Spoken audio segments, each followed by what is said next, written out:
This is going to be a very quick cricket show because of my shortage of time today. Hope you all would agree with this.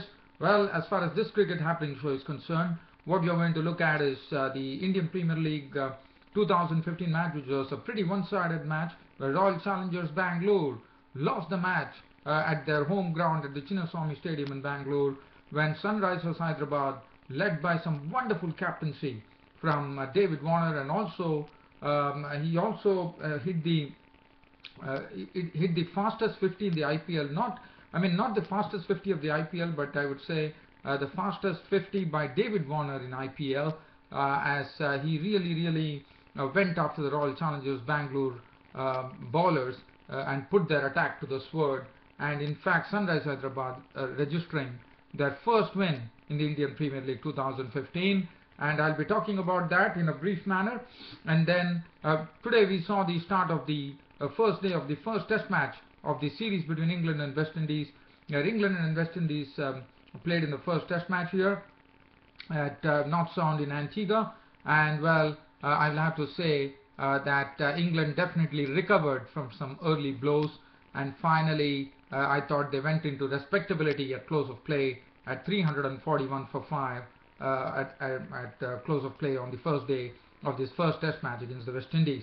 Well, West Indies winning the toss and inserting the English in definitely had England in trouble with 3 wickets down pretty quickly. But after that, a recovery of sorts, and then Ian Bell scoring a century, Joe Root chipping in with a good score, and Ben Stokes blazing out a very good, superb half century there, and England then now one could say that England were looking comfortable at 341 for 5.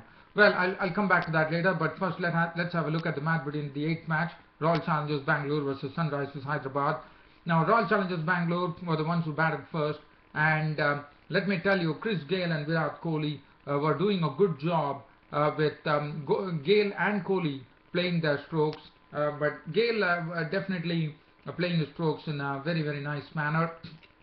But Virat Kohli, one probably looking at Virat Kohli's innings, one found that Virat Kohli probably was a bit out of touch there. But Gayle and Kohli put on 43 runs for the first wicket, and that was the only good thing that happened for the Royal Challengers Bangalore in their entire score of 166 all out.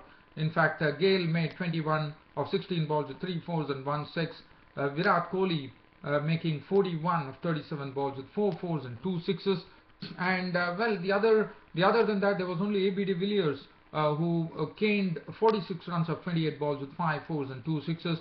But other than that, well, the Royal Challengers batsmen couldn't do anything of note, as Karthik was out for 9 of 11 balls with 1 4. Mandeep Singh was out for naught. Darren Sammy making only 6 runs. Sean Abbott making 14 of 9 balls with 1 4 and 1 6. Harshal Patel 2. Abu Habib Nachim making 4. Varun Arun 6. And Chahal was not out on 1. So, but let me tell you, the credit will go to David Warner for his superb captaincy, ringing in the changes himself, leading by example by plucking up a catch which was probably going into no man's land. But what a catch David Warner took, and he showed some very good captaincy. He handled his bowlers well, and he really gave all the support that the bowlers needed. And one thing I'll have to tell you, Royal Challengers Bangalore has missed upon a good opportunity here, because this is a flat wicket here and they could have definitely scored tons of runs, lots of runs. But I thought Royal Challengers Bangalore definitely fell short by a lot here when they were all out for 166. So commendable performance from the Sunrisers Hyderabad bowlers. Look at the bowling figures. Bolt probably not would really not reflect his bowling. 4 overs no maiden, 3 for 36 for him. Bhuvneshwar Kumar 3.5 overs no maiden, 2 for 30. Praveen Kumar was impressive, 4 overs no maiden, 1 for 34. Ravi Bopara was the one who took the big wickets of Virat Kohli in particular. 1 for 30, 2 for 31 for him. Karan Sharma 4 overs 1 for 20, a picture of economy. Ashish Reddy bowled 1 over for 11 runs on 1 wicket. Now Sunrisers Hyderabad, when they started, they required 167 runs at a run rate of 8.36 runs per over. David Warner and Shikhar Dhawan started off in blazing fashion, especially David Warner starting off in blazing fashion as he went after the bowlers. Sean Abbott was hit for boundaries. He in fact hit the very first delivery that he received of the innings for a boundary. Then Harshal Patel was deposited into the top tiers for sixes, and then it was Varun Arun who was spanked for 3 boundaries and also 1 6, and David Warner was really giving it to the really handing out a real treatment to the Sunrisers Hyderabad bowlers. And as I said, this was a very flat pitch, and that really proved so, as David Warner and Shikhar Dhawan, who was probably quieter than David Warner, but still he was also hitting some boundaries, and he also played some very good reverse paddle sweeps. And this partnership was a very good partnership. In fact, 166 was 167 to win.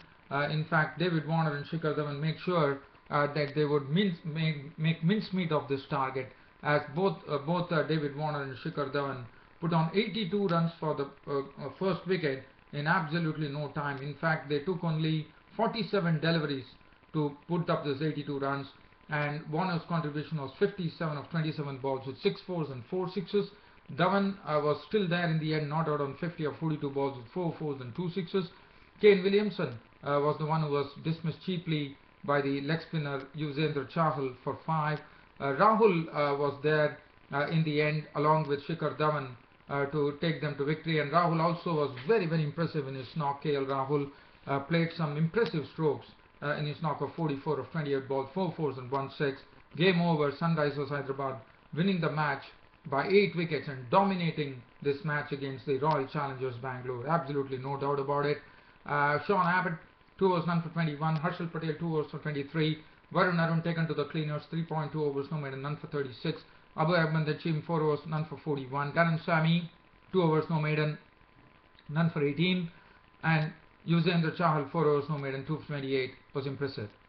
Now, this is as far as this particular match was concerned.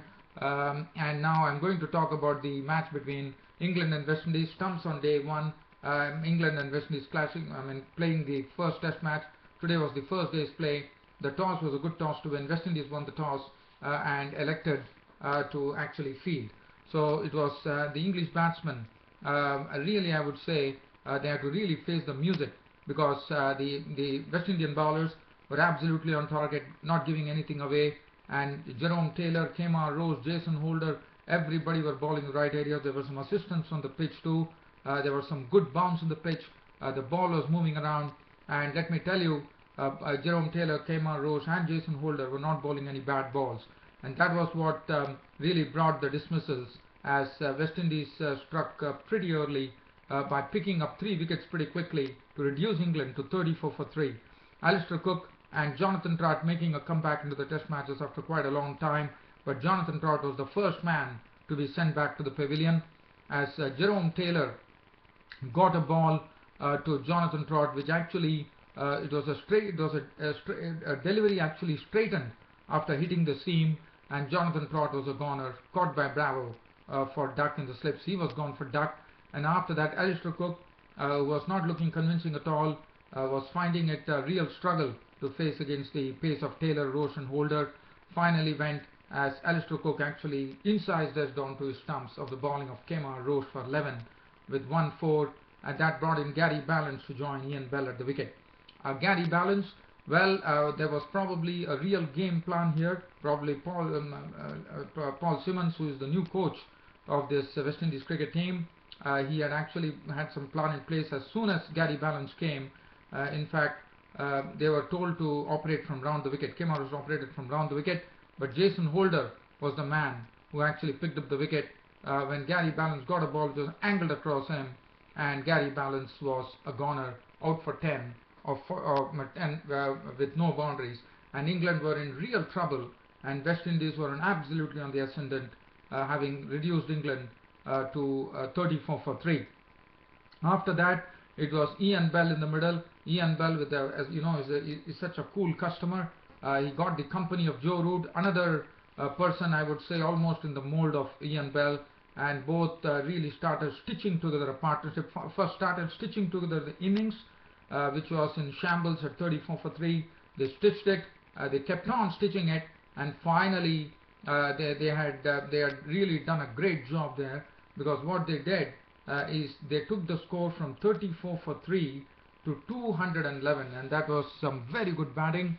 They definitely played all their range of strokes, but well, Bell was absolutely strokeful, because if you look at it, he had 24s and he also went on to a century, so that was great to see. And Ian Bell and Joe Root had put up a very good partnership. In fact, there was a very huge partnership that was going on, 177 runs for the fourth wicket, and that really frustrated the West Indian bowlers.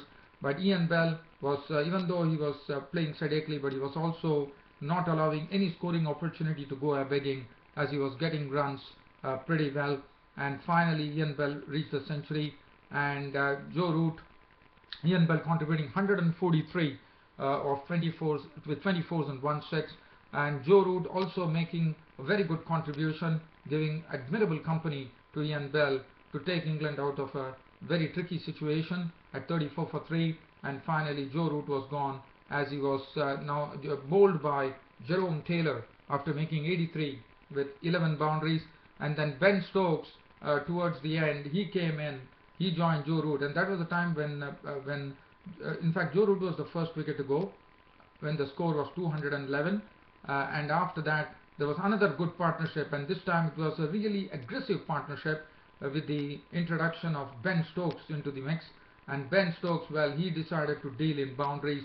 He hit some very sweet boundaries in his knock, which was an unbeaten 71. But then Joe Root was gone in that partnership. That partnership also went on to a century partnership. In fact, it added 130 runs for the fifth wicket before Joe Root was a victim of Taylor.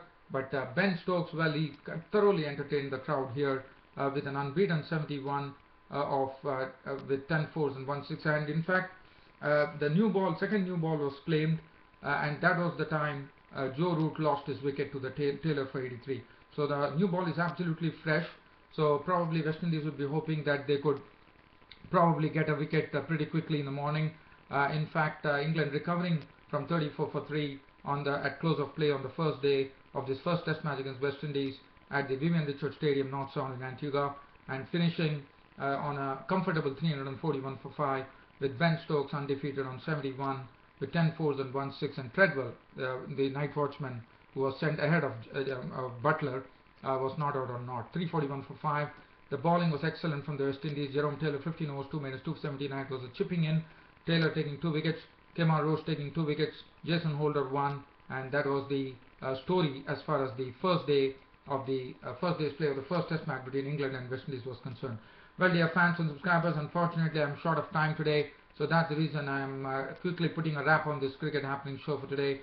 Thanks for your understanding, and your host Ram will be seeing you tomorrow. Until then, it's goodbye. Thank you.